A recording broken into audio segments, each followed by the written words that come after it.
Os irmãos podem se assentar e no texto que lemos, vamos meditar breves minutos a respeito do que Paulo escreve aos irmãos de Tessalônica sobre viver para agradar a Deus. Antes de entrar na nossa lição de número 2, é muito interessante que Paulo coloca nesse texto: quanto ao mais, irmãos, já os instruímos acerca de como viver a fim de agradar a Deus, e de fato assim vocês estão procedendo. Ele começa dizendo: olha, o que eu quero falar com vocês inicialmente é que vocês estão caminhando bem. É uma das coisas mais maravilhosas, é quando a gente recebe uma palavra de alguém dizendo: olha, você está indo bem, continua nisso, e como igreja muito mais. Porque no tempo em que vivemos, se alguém chegar para nós e dizer: olha, vocês estão indo muito bem, continua nisso aí, continua nessa força que vai dar certo, Deus está abençoando o trabalho de vocês. Isso anima, isso impulsiona, incentiva. E nessa época que não era muito diferente. As notícias que eram levadas épocas anteriores deixava o coração de Paulo muito temeroso, como foi com a igreja de Corinto, como foi em certa medida com a igreja de Éfeso. Mas quando ele olha para a igreja de Tessalônica, ele diz: eu estou tranquilo em relação a essa. Assim como a igreja de Colossos, ela está andando bem, ela está andando em santidade. E Timóteo levava muitas informações a Paulo dessa igreja de Tessalônica. Você pode ver nos versículos anteriores, quando ele diz, capítulo 3, versículo 6, agora, porém, Timóteo acaba de chegar da parte de vocês, dando boas notícias a respeito da fé e do amor que vocês têm. Então, isso anima Paulo. Do mesmo jeito que os irmãos de Tessalônica ficam muito contentes em receber um retorno positivo de Paulo, dizendo: meus irmãos, vocês estão instruídos em como viver para agradar a Deus e vocês estão vivendo dessa maneira. Paulo também se sente feliz em receber de outra pessoa o relatório de que os irmãos estão crescendo em fé e amor. Receber boas notícias. Isso faz com que ele deseje ver essas pessoas, deseje estar com essas pessoas. E, de fato, nem sempre Paulo podia estar com os irmãos que ele tinha instruído. Mas os irmãos de Tessalônica ele queria estar mais presente. Por quê? Porque é bom ver um grupo que vive para agradar a Deus. E nisso aqui ele diz: vocês conhecem os mandamentos que lhes demos pela autoridade do Senhor Jesus. Ou seja, não precisa eu ficar repetindo, mas vocês sabem que eu vim com a autoridade de Jesus, eu vim transmitir a palavra de Jesus. Não é outra coisa, não são ideias da minha cabeça, não são regras que eu criei para que vocês vivam em santidade. É palavra. E seguindo a palavra, vocês seguem em santidade. Ele diz: a vontade de Deus é que vocês sejam santificados. Quando ele coloca isso, a santificação ela perpassa todos os aspectos da nossa vida. Se eu sou um comerciante, eu tenho que ser um comerciante que faz negociações de maneira santa. Se eu sou um professor, eu tenho que ensinar de maneira santa, passando valores santos, valores eternos. Se eu sou um empregado de uma empresa, eu preciso me relacionar com os meus colegas e com o meu patrão de uma forma santa, que não manche aquilo que a palavra nos traz. De uma maneira honrosa, de uma maneira que mostre para as pessoas que de fato eu vivo para agradar a Deus, eu não vivo para agradar os homens. Muitas vezes nós vamos ser incompreendidos nesse processo de santificação, e pessoas podem olhar para a gente e dizer assim: ele só quer ser mais santo que os outros, ele não quer se misturar com o restante das pessoas, ele só fica separado, de lado, não quer conversar conosco, não quer participar das nossas atividades, não quer participar das nossas festividades, mas porque você sabe que em determinados momentos, em determinados contextos e com determinadas pessoas, você não pode comungar. Não dá para se fazer um com aqueles que vão estar tirando você do foco que é a palavra de Deus e de uma vida de santidade. Então, ele continua dizendo: abstenham-se da imoralidade sexual. É impressionante a quantidade de vezes que Paulo tem que tocar nesse assunto. Quando a gente pega a primeira carta aos Coríntios, ele já fala de um irmão que tem se desviado e que o restante dos irmãos não tem chegado junto nele para dizer: meu irmão, está errado isso. Pelo contrário, eles se orgulham de ser uma igreja liberal, de permitir que aquele irmão continue fazendo o que faz, mesmo sabendo que é errado. E aí Paulo diz: vocês deveriam se envergonhar do que fazem. Eu digo que meu espírito está aí com vocês, e já sentenciou essa pessoa. Isso traz um peso para aqueles irmãos. E eles abraçam a responsabilidade. Viver para agradar a Deus é viver em santidade. Então nós precisamos consertar o pecado que está no nosso meio. É bem verdade que 2 Coríntios 2, tudo está em paz. O irmão faltou, se arrepende. A igreja o recebe de novo na comunhão. Mas foi necessário fazer a correção. Paulo fala em Romanos, capítulo 1, na primeira carta que nós temos na sequência do Novo Testamento, fala sobre essa imoralidade. Os homens se entregaram às suas paixões infames e cometendo torpezas, homens com homens, mulheres com mulheres, eles desprezaram a verdade de Deus, transformando ela em justiça, vivendo para o seu próprio prazer e não enxergando que estavam indo a passos largos para o inferno. Nosso tempo não é diferente. Parece que hoje a coisa está muito mais descontrolada do que naquela época de Paulo. Mas ele fala também aos Gálatas, ele fala também aos Efésios, sempre tocando: fujam dessa imoralidade, não pratiquem isso, evitem, abstenham-se, não façam de maneira alguma coisas que mostrem que vocês são carnais e não espirituais. Cada um saiba controlar o seu próprio corpo de maneira santa e honrosa. Gálatas 5. Tenha domínio próprio. Viver de maneira a agradar a Deus é manifestar um pouco desse fruto do Espírito e dominando o seu próprio corpo de maneira santa e honrosa. Não é possível que o seu dedo seja mais importante do que todo o corpo.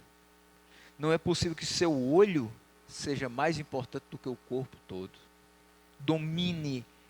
Você tem essa capacidade dada pelo Espírito. Não seja dominado por paixões de desejos desenfreados, como os pagãos que desconhecem a Deus. Ou seja, eles não querem saber das consequências, eles vão atrás dos prazeres, não olham para o dia de amanhã.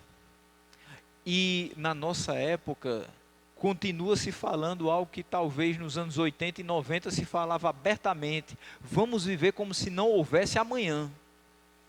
Mas há um amanhã. E esse amanhã nós desconhecemos os efeitos dele. Mas nós sabemos que o que praticarmos hoje terá consequências, sim, no amanhã. Se eu vivo para agradar a Deus hoje, Deus, de fato, me abençoará, me protegerá e me guiará até a glorificação no amanhã. Mas se eu vivo desprezando a Deus hoje, como Ele se agradará de mim amanhã? Nesse assunto, ninguém prejudica seu irmão. Existe uma palavra na Revista e Atualizada que é: ninguém defraude o seu irmão. Ou seja, quando ele fala na segunda parte, se aproveite do seu irmão. Defraudar é você tirar vantagem do seu irmão, sabendo que é ilícito isso. É você dar falsas esperanças àquele irmão com o intuito de tirar vantagem. E no quesito que Paulo está citando, falando das relações entre as pessoas, nunca se deve chegar a uma pessoa e dizer a ela coisas bonitas, agradáveis, se você não pode sustentar aquela palavra. nós infelizmente continuamos vendo nas nossas casas também, nas nossas famílias, pessoas conhecidas, na sociedade como um todo, de um lado e de outro, homens que dizem às mulheres: eu amo você, mas não sustentam essa palavra. E nós acabamos por ver pessoas que são abandonadas. E, quando não com filhos, ainda agradeça a Deus. Porque quando com filhos, a responsabilidade e a necessidade de se desdobrar é infinitamente maior. Mulher que abraça aquele sentimento falso de um homem que quer tirar vantagem e depois ela vai ter que ser a provedora de um lar, que é ela e seu filho ou seus filhos. O contrário também acontece, mesmo que em menor quantidade. Mas existem também mulheres que, para se aproveitar de determinadas condições de homens, fazem a mesma coisa. Mas utilizar-se de sentimentos nobres como o amor para tirar vantagem, seja ela financeira, de status, ou seja lá o que for, de outra pessoa, é pecado. E Paulo diz isso: não se aproveite do seu irmão, não se aproveite de outra pessoa, não tire vantagem de ninguém, viva de uma maneira honrosa, viva de uma maneira santa, não prejudique ninguém para ser melhor, busque crescer sozinho. E ele vai falar um pouco mais disso daqui a pouco. E ele diz: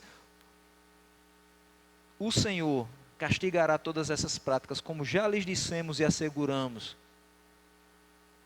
Existe uma expressão muito interessante, a Angélica usa ela quase todos os dias: Deus está vendo tudo isso.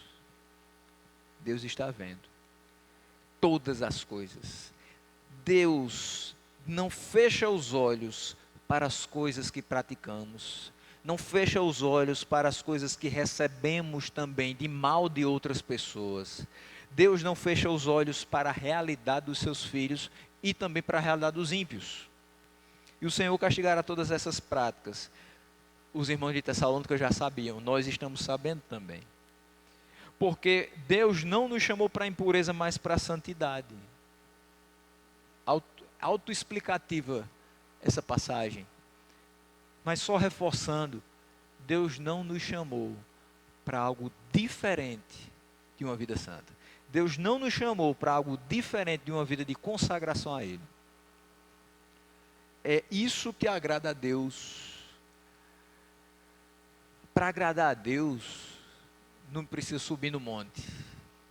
Precisa descer a olaria, ser quebrado como um vaso que não presta para mais nada, mas subir como um vaso que foi reconstruído para a glória do Senhor. E muitas vezes nós nos sentimos dessa forma.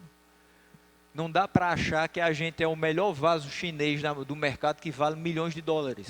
Não. A realidade do homem sem Deus é: você não vale absolutamente nada. Agora, quando Deus te encontra, Ele transforma em algo valioso.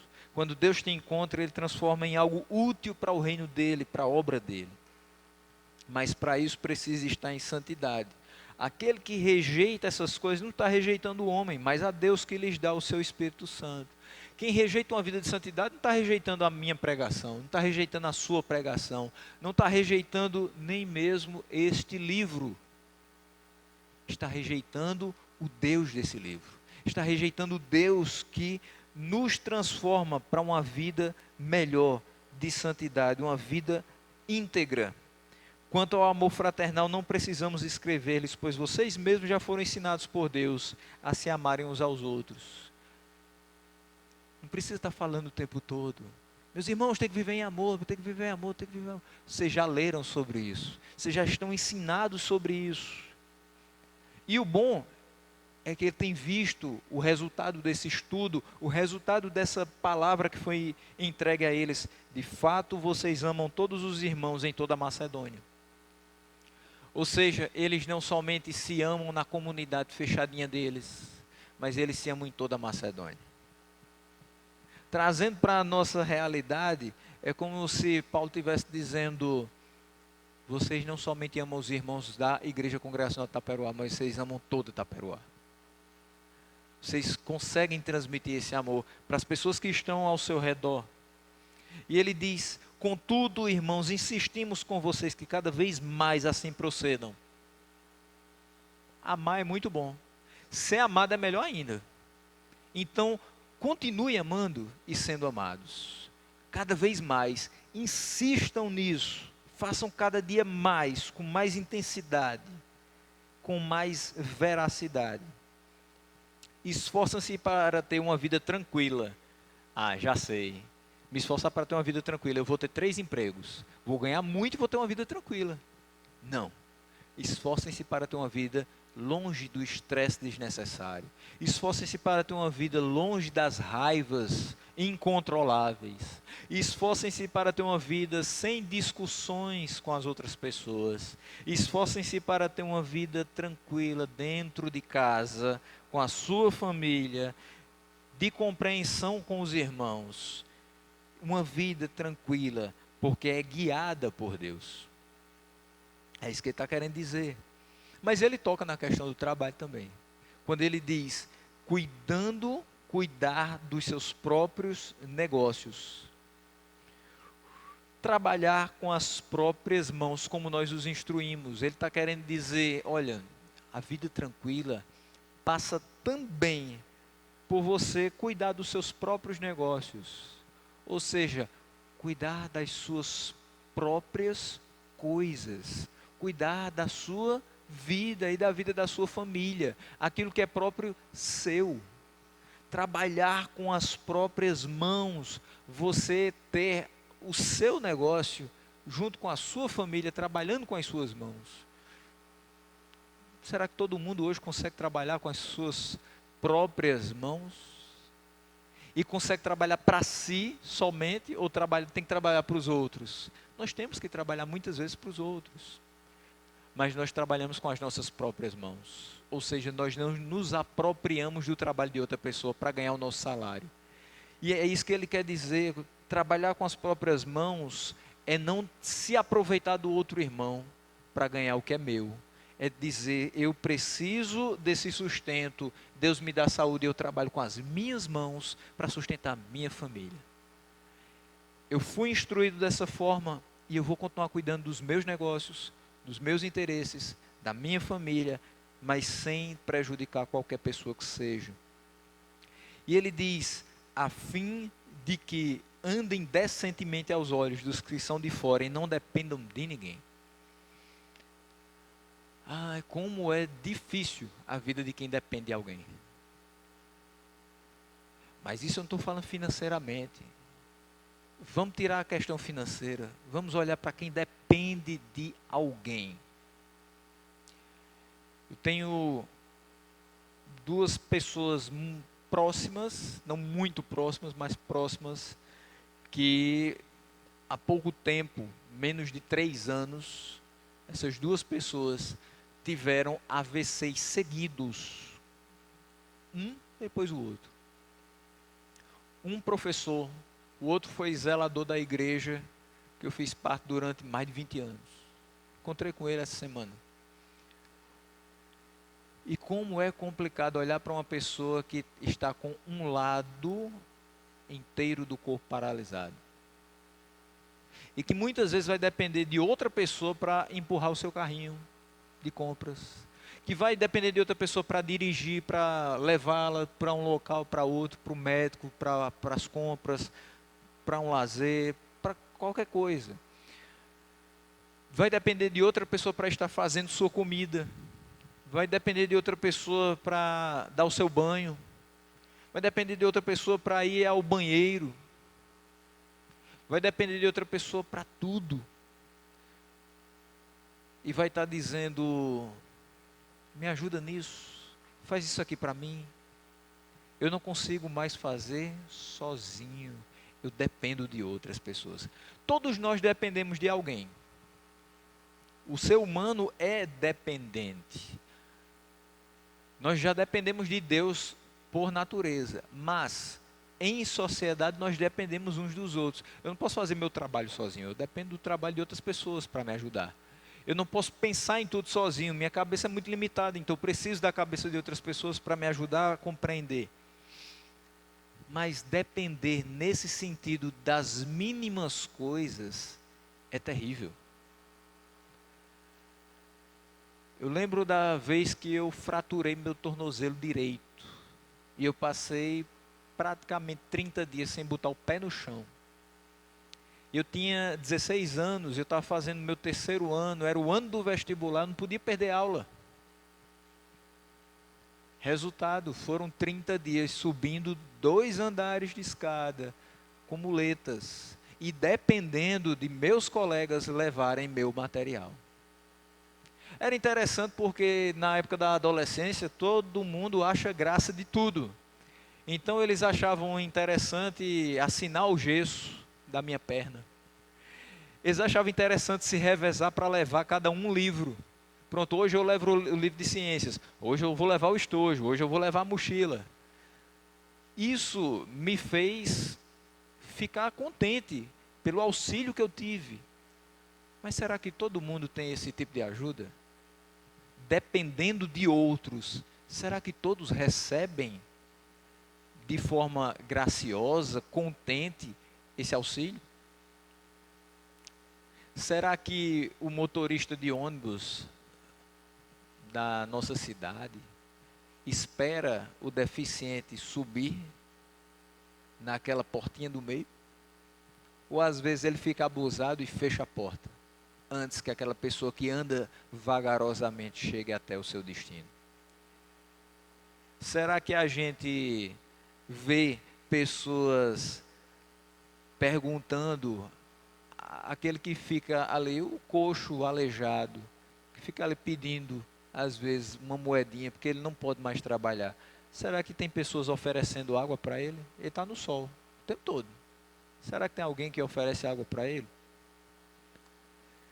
Será que a gente vê tanta essa ajuda? A nossa sociedade não é assim. As pessoas no geral não são assim. Nós precisamos ser, andando decentemente aos olhos dos que são de fora.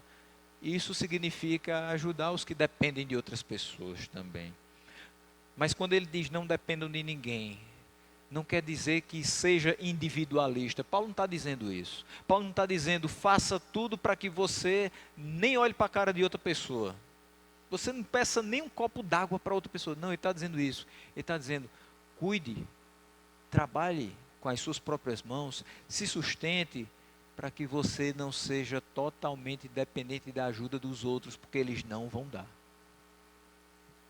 Ou seja, não seja dependente dessa sociedade doente que você vive. Porque você vai ter só os seus irmãos para contar. E talvez seus irmãos não sejam suficientes em alguma necessidade que você tiver. Então não dependa de ninguém. Procure fazer o máximo das suas forças para que você possa ter uma vida tranquila, como ele disse no versículo 11, e você possa ajudar outros. Mas não dependa da ajuda total dos outros. Da ajuda a gente sempre precisa, mas total, não. Porque essa dependência total de outra pessoa, de outras pessoas, pode trazer decepção para o seu coração. E não é isso que a gente quer que aconteça. A orientação é que você viva para agradar a Deus. E isso não deve trazer constrangimentos, decepções e tristezas ao seu coração. Viver para agradar a Deus deve trazer para você uma vida tranquila, do ponto de vista que a bênção de Deus está sobre a sua vida. Mas sabemos que muitas coisas vão acontecer. Como nos livrar das coisas que vão nos acontecer, dos problemas que vão sobrevir à nossa vida? Simples. No mundo tereis aflições, mas tende bom ânimo, eu venci o mundo. Assim, nós vamos seguir nos esforçando para ter uma vida tranquila, apesar das dificuldades.